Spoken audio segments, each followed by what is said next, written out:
कधी कधी आपल्याला खूप राग येतो. एखाद्या छोट्या गोष्टीवर सुद्धा मन पटकन चिडचिड करतं. आपल्यालाच वाटतं की इतका राग यायला नको होता, पण त्या क्षणी स्वतःवरती नियंत्रण राहत नाही. शब्द पटकन बाहेर पडतात आणि नंतर शांत झाल्यावर मनात विचार येतो की मी इतकं रिॲक्ट का बरं केलं असेल.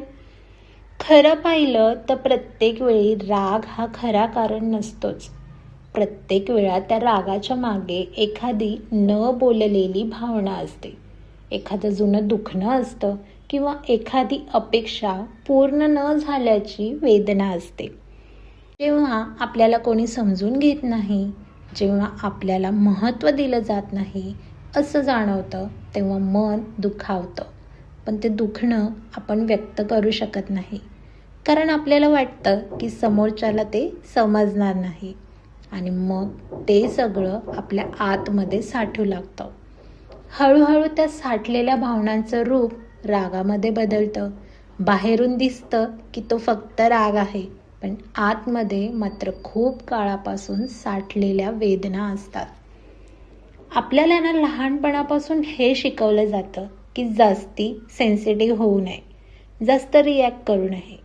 पण कोणीही आपल्याला हे शिकवत नाही की आपल्या भावना योग्य पद्धतीने कशा व्यक्त करायच्या. खरं तर भावना दाबून ठेवल्या की त्या कधीच नाहीशा होत नाहीत. त्या फक्त वेगळ्या पद्धतीने बाहेर पडतात. कधी रागाच्या रूपात, कधी चिडचिड म्हणून, तर कधी शांतपणे दूर जाण्याच्या रूपात. आज थोडं थांबून ना स्वतःला समजून घेऊयात. पुढच्या वेळी राग आला तर लगेच स्वतःला चुकीचं समजू नका. स्वतःला फक्त एवढं विचारा की माझ्या मनात नेमकं काय दुखत आहे.